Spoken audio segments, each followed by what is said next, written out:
Alors aujourd'hui, exercice et métabolisme, la combinaison parfaite pour maigrir en santé.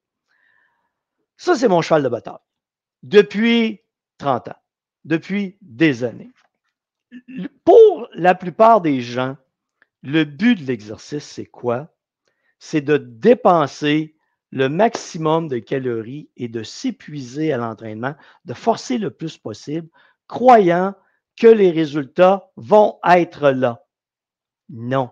Merci aux gens qui se joignent. Là. Bon, Daniel, bonsoir. Karine, bienvenue. Une habituée. Donc, tout le monde fait erreur. Tout le monde se gourre. C'est des conneries. Là, je le sais, ce que je vais vous raconter, vous allez avoir de la difficulté à y croire. Vous allez dire, Denis, ça n'a pas de sens ce que tu nous racontes. Ça ne peut pas fonctionner comme ça. Ça ne peut pas être aussi facile. Là, je vais vous dire une chose épouvantable en commençant. Tous les gens qui s'entraînent à se défoncer, qui sont fiers d'eux, qui se pensent extraordinaires et supérieurs aux autres et qui croient avoir une condition physique exceptionnelle parce qu'ils s'épuisent, ben, vous vous trompez. Quand je vous teste, là, vous avez des conditions physiques médiocres parce que vous ne faites que vous entraîner dans une zone d'épuisement. Et comme vous vous entraînez toujours comme ça, vous n'avez jamais les résultats que vous devriez obtenir. Et spécialement, plus vous vieillissez, là, il y en a qui ont dépassé la quarantaine, vous avez des difficultés à perdre du poids, à améliorer votre condition physique.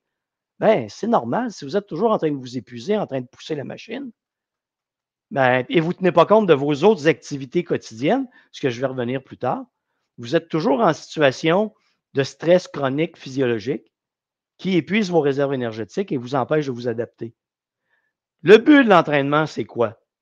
Le but de l'entraînement, c'est pas de dépenser des calories. Ça, c'est la petite pointe de l'iceberg. Okay? Mais tout le monde pense à ça parce que vous êtes tous sur vos montres. Là.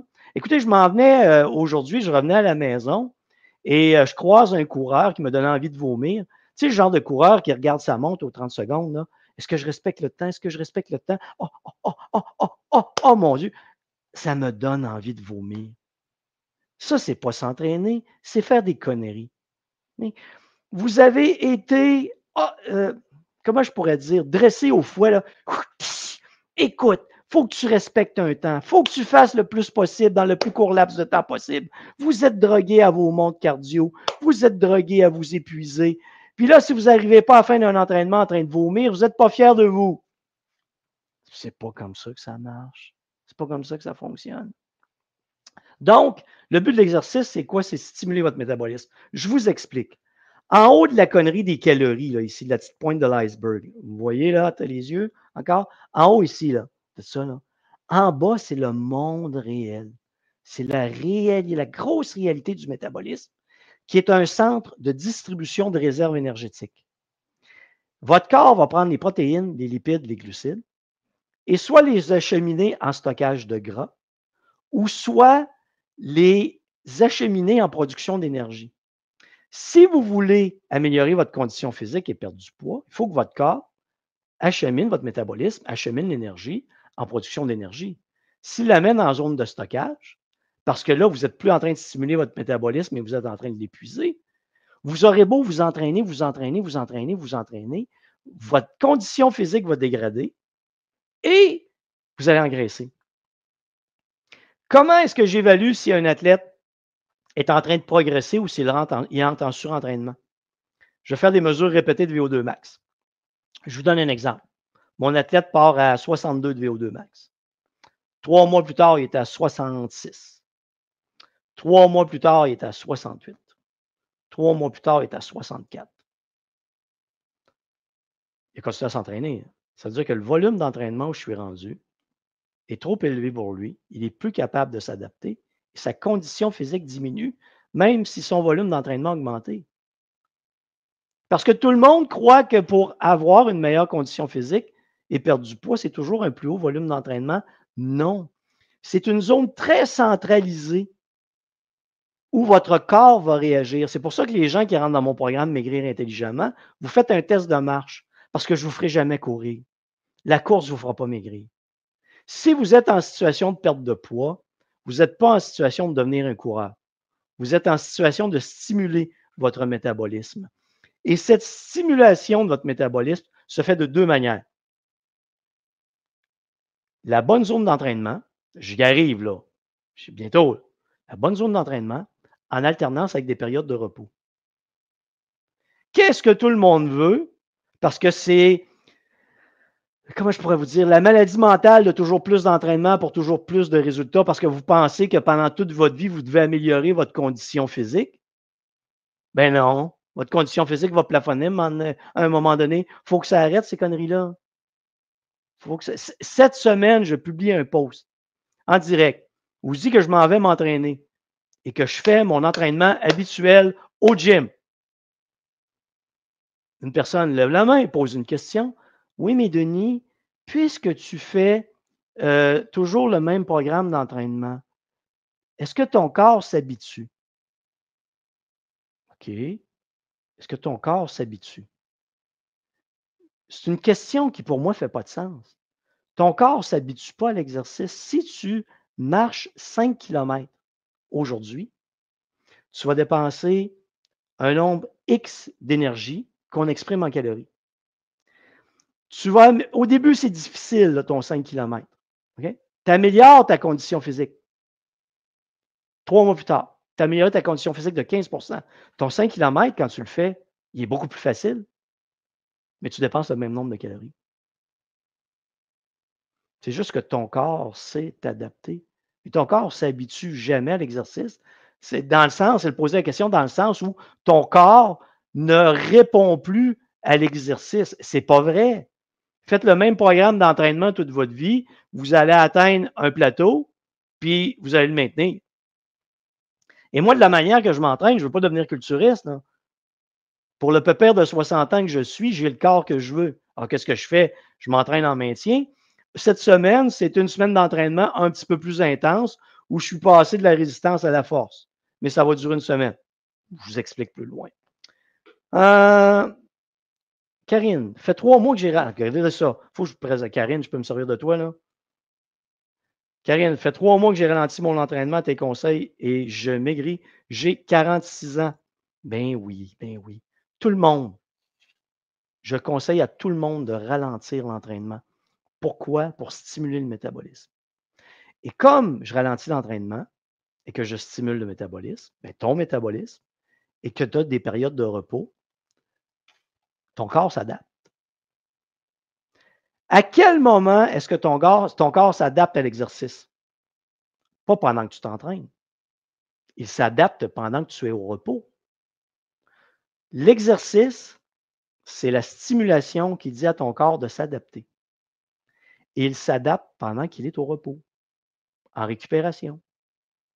Si tu t'entraînes 5 jours par semaine, 6 jours par semaine, 7 jours par semaine, tu n'as jamais de repos, tu peux te dire que ta condition physique ne s'améliore pas et ça explique pourquoi tu ne perds pas de poids. Parce que ton corps est en constante demande. Mais tu vas me dire, Denis, oui, mais je ne fais pas tant d'exercices que ça, ce n'est pas si intense que ça. Oui, mais l'exercice n'est pas indépendant de ton quotidien. Tu as 3 enfants à élever, tu travailles 40 heures par semaine, tu dois faire les repas et tu t'entraînes 5, 6, 7 jours par semaine, ça ne marche pas. Ton corps est en constante demande, tu es toujours en situation de stress physiologique chronique bas qui t'empêche de maigrir. Stimulation par l'exercice, récupération, repos. Ça, c'est très important. Gênez-vous pas si vous avez des questions en cours de route. Cette alternance exercice-repos, vous devez toujours vous en souvenir. Elle doit être intégrée à votre programme d'entraînement. Si le repos n'est pas intégré à votre programme d'entraînement, vous n'aurez pas de résultat. À mes clients, je demande d'inclure des périodes de relaxation, méditation, appelez ça comme vous voulez, auto-hypnose, biofeedback, peu importe, régulièrement dans leur quotidien pour permettre à leur corps de récupérer. Tu ne peux pas penser qu'un corps, toujours, que tu lui demandes toujours 100 110 de ses capacités qu'il va répondre tout le temps. Il finit par s'épuiser. Alors ça, je m'étais mis une petite note ici, parce que je voulais vous le dire, mais je l'ai dit en début de présentation, que la plupart des gens se pensent beaucoup plus en forme qu'ils le sont. Tu sais, moi, ça fait 30 ans que je mesure de la condition physique. Hein. Je fais des tests de VO2 max, je fais des tests musculaires et tout ça, que j'analyse tout ça. Et la plupart des gens qui pètent le brou, là, moi, je m'entraîne, là, ouais, je suis extraordinaire, regarde là, comment, moi, je suis hot. Là. Quand je les évalue, puis la plupart me demande, puis Denis, est-ce que je suis en forme? Ouais, tu veux, je te compare à quoi? Je te compare à un athlète, tu es un gros zéro. Je te compare à un humain standard, tu es correct. Oui, mais moi, je m'entraîne, Denis. Je devrais être exceptionnel. Je me trouve exceptionnel. C'est de la foutaise.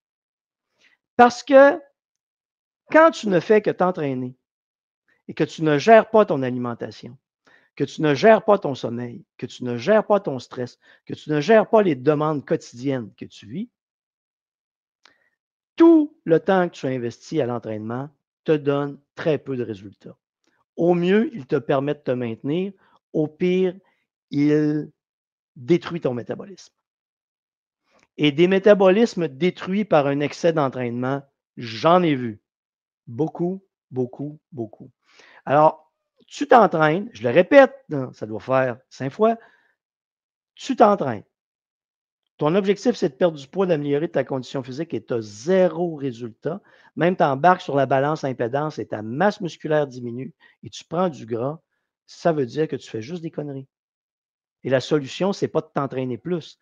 La solution, c'est d'avoir une stratégie globale adaptée à ton métabolisme pour atteindre tes objectifs. OK. Là, je vais vous buzzer un petit peu le cerveau. Écoutez-moi bien. OK, Danny, oui, mais l'élite, eux, peux-tu démystifier? Je passe ça ici, là. Danny, démystifie-moi ta question. Que veux-tu savoir de l'élite, eux? Et je vais te répondre. OK. Le cardio et le musculaire. C'est quoi la différence entre l'entraînement cardio et le musculaire? Le savez-vous? Vous avez une idée, hein? L'entraînement cardio, c'est quand on utilise un tiers de notre masse musculaire. La course à pied, le vélo. Vous utilisez le bas du corps, vous avez au moins un tiers. L'entraînement musculaire, c'est que je travaille un groupe musculaire à la fois. Ça peut être un biceps, ça peut être un pectoral, pectoraux, ça peut être les mâchoires, ça peut être, bon, vous comprenez? Bon, ça c'est les deux grandes différences. Mais les deux, elles amènent à la même chose. Une meilleure condition physique cardio. Là, je sais que tu bosses, hein? Tu dis, mais voyons, Denis, pourquoi le musculaire ne permet pas d'améliorer le cardio? Ben oui, absolument. Le musculaire permet d'améliorer le cardio. C'est quoi un bon cardio? C'est la capacité de générer une charge de travail. Donc, une charge de travail, je te donne un exemple. 5 km, c'est une charge de travail. 10 km de course, 10 km une distance, c'est une charge de travail. OK?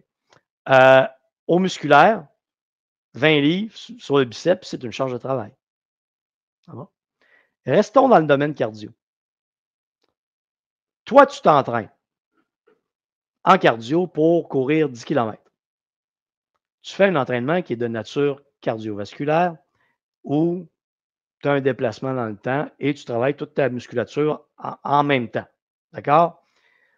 Moi, je m'entraîne musculairement. Je travaille les quadriceps, premier. Après, je vais travailler mes ischio-jambiers. Après, je vais travailler mes mollets. D'accord? Comme je maintiens une bonne masse musculaire, toi et moi, on arrive et on fait un test de VO2 max. Un test de VO2 max se passe entre quelque part entre 8 et 12 minutes. Okay? Tu pars de zéro, tu atteins ton maximum. J'arrive, j'ai le même VO2 max que vous, j'ai la même condition physique que toi. Parce que mes jambes sont capables de générer la même capacité de travail que toi. Mais, là, c'est là où ça devient intéressant. Toi, tu n'as pas travaillé les mêmes réserves énergétiques que moi. Comme tu as travaillé avec le déplacement, le retour de force du sol à la course, tu as travaillé dans des conditions qui sont plus aérobies. Moi, au niveau musculaire, je travaille dans des conditions anaérobies, c'est-à-dire on n'utilise pas l'oxygène, j'utilise les glucides en grande partie. Toi, la course, si tu es relativement en forme, sur le 10 km, tu vas avoir un beau mélange d'utilisation de lipides, utilisation de glucides, mais moi, au musculaire, j'utilise juste des glucides. Et au VO2 max, j'ai la même condition physique que toi, mais je ne suis pas capable d'aller courir un 10 km. Je ne suis pas entraîné comme toi. J'ai travaillé d'autres aspects de mes réserves énergétiques, de l'utilisation de mes réserves énergétiques. Mais j'ai la même capacité que toi au VO2 max. Donc, moi, comme ça ne me tente plus de courir des 10 km, comme ça ne me tente plus de courir des marathons, comme ça ne me tente plus de courir pantoute, mais que ça me tente de maintenir un extraordinaire VO2 max, je m'entraîne musculairement. Cardio et le musculaire ont la même fonction, c'est de te permettre de générer une charge de travail. Mais ce sont dans des conditions d'utilisation de réserves énergétiques différentes. C'est ça qui est fascinant. Écoute, je te donne un autre exemple. J'ai un client, écoute, le gars le plus obèse mais musclé que j'ai vu. Okay? Il pèse 310 livres. C'est un monstre. Il a 220 livres de masse musculaire. Okay? 220 livres. J'en pèse 165. En muscle, il était plus pesant que moi. OK? 220 livres. Je teste des cyclistes qui font 10-15 heures de vélo par semaine. Ils arrivaient à 320 watts de générer sur le vélo.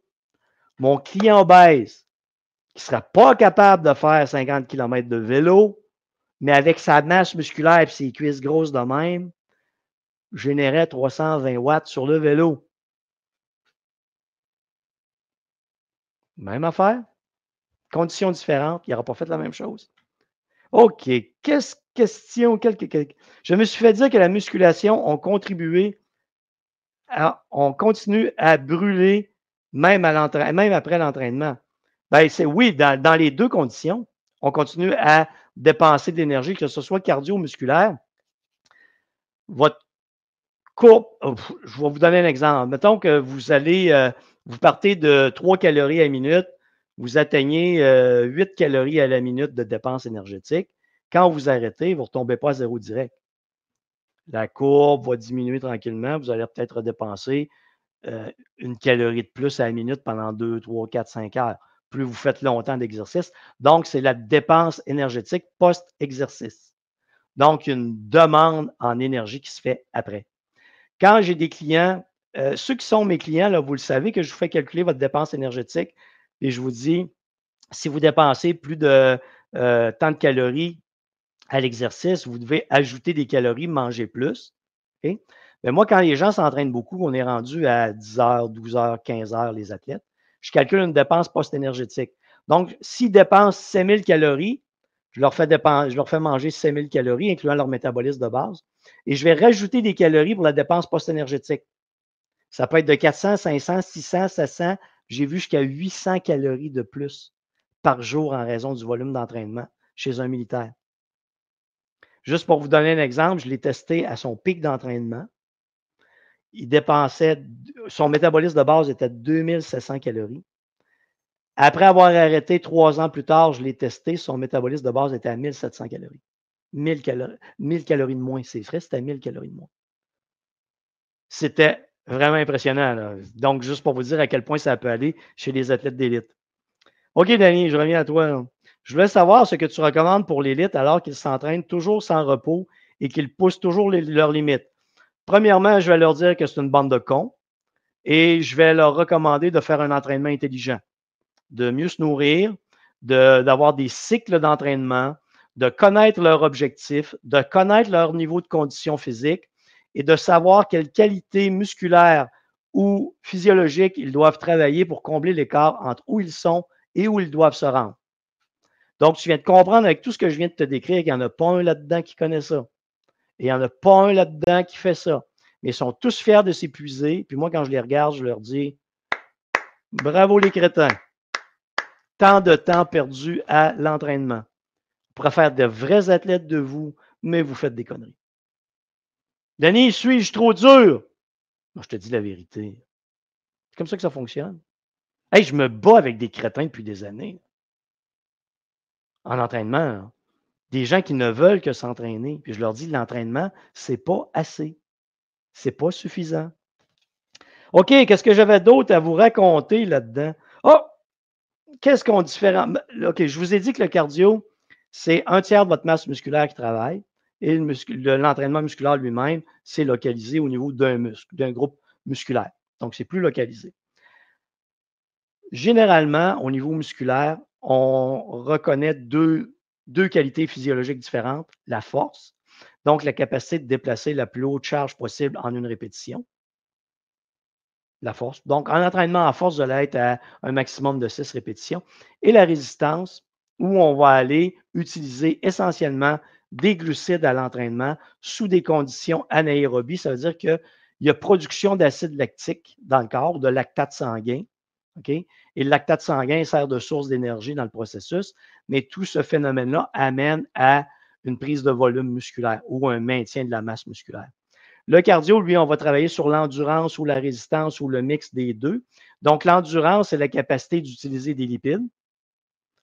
Puis, plus votre endurance augmente, c'est que vous êtes capable d'utiliser des lipides à une plus haute fréquence cardiaque ou à une plus haute charge de travail. Donc, si je vous donne un exemple, votre transition entre l'utilisation des lipides et des glucides est à 120 battements minute. Vous vous entraînez, 3 mois plus tard, est rendu à 130. 3 mois plus tard, est rendu à 137.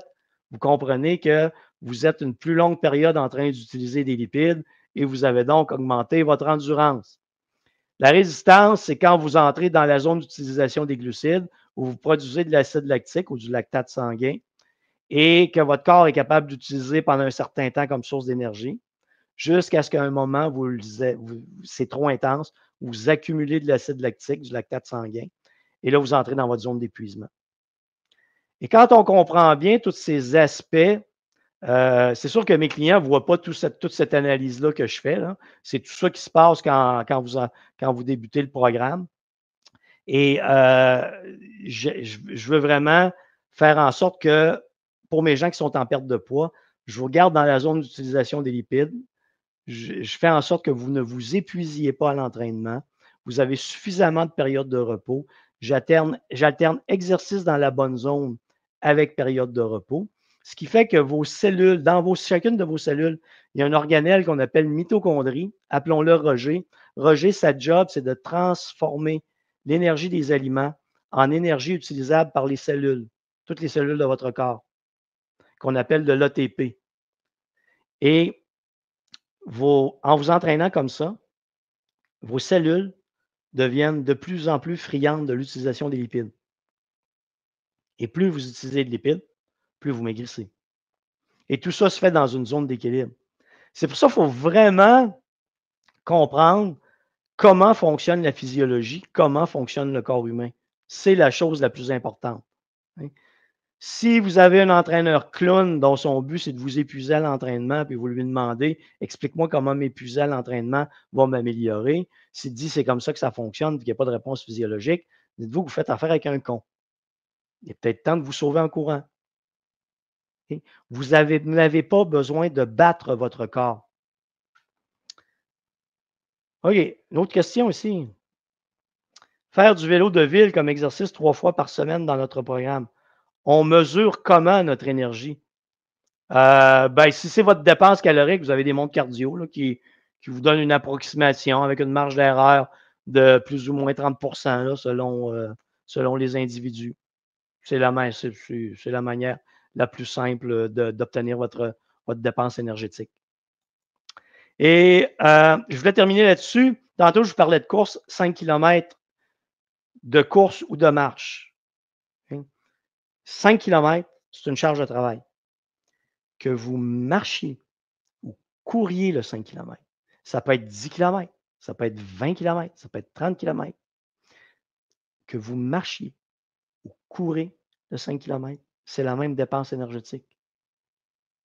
C'est juste qu'en marchant, vous avez de bonnes chances d'être sur les lipides, puis en courant, vous allez être un peu plus sur l'utilisation des glucides. Donc, à la course, le 5 km, vous allez le courir, ça va être plus court pour compléter le 5 km. À la marche, ça va être plus long. Mais en bout de ligne, c'est la même dépense énergétique. C'est juste que vous allez utiliser des ressources énergétiques différentes. Des lipides dans un cas, des glucides dans l'autre. La question. Donc, CrossFit, pas bon. Non, le CrossFit, c'est pas bon. Le CrossFit, c'est très bon si tu vires pas con. Et viré con veut dire, je vous donne un exemple de quelqu'un qui a viré con, que j'ai été obligé d'arrêter de faire du CrossFit. Okay? Le client, il est fier de s'entraîner et d'être courbaturé pendant les 3 jours qui suivent son entraînement, d'aller faire son entraînement suivant en débutant sur ses dernières courbatures, en étant encore plus courbaturé par la suite, et ainsi de suite. Et il est fier de ça et il pense qu'il va s'améliorer. Je vous explique une petite chose bien simple. Une des choses qui permet l'amélioration de la capacité musculaire, c'est les micro-lésions dans les fibres musculaires. Je vous ai parlé de micro-lésions. Maintenant, quand tu as des courbatures pendant 2 jours, ça veut dire que tu as des déchirures musculaires et que là, tu es en train de scraper ton corps. Et si tu es trop con ou trop drogué et que tu ne fais que de l'entraînement, par-dessus entraînement, à t'épuiser à chaque fois, à te pousser à 110 de tes capacités à chaque fois, tu fais des conneries. Et en plus, si tu ne manges pas assez de calories, parce que là, tu vas en dépenser, en 1 heure, tu vas peut-être dépenser 800, 1000, 1200 calories. Si tu ne manges pas ces calories, tu es en train de détruire ton corps. C'est une question de logique. Mais tout le monde est drogué à vouloir en faire plus, pensant que plus, c'est plus de conditions physiques. Et tout le monde s'auto-congratule là-dedans. « Ah, oh, t'es bon, je t'aime, as-tu vu comment t'as bien forcé? Ah, oh, t'as vomi à la fin de ton entraînement, t'es tellement extraordinaire. On applaudit Jean-Guy! Fuck! » C'est des conneries. Donc, le but de l'entraînement, ce n'est pas de détruire votre corps, c'est de le construire. Et si vous ne faites pas attention, tout ce que vous faites, c'est une perte de temps. Bref, hey, ça a complété ma présentation de ce soir. Je ne sais pas s'il y a des questions en terminant. Quelqu'un veut se lancer pour 1 ou 2 dernières questions? Non, ben, de toute façon, vous avez mon adresse web. J'ai manqué le début. Tu n'avais rien qu'à être à l'heure, Germain. C'est quoi cette histoire-là d'arriver en retard?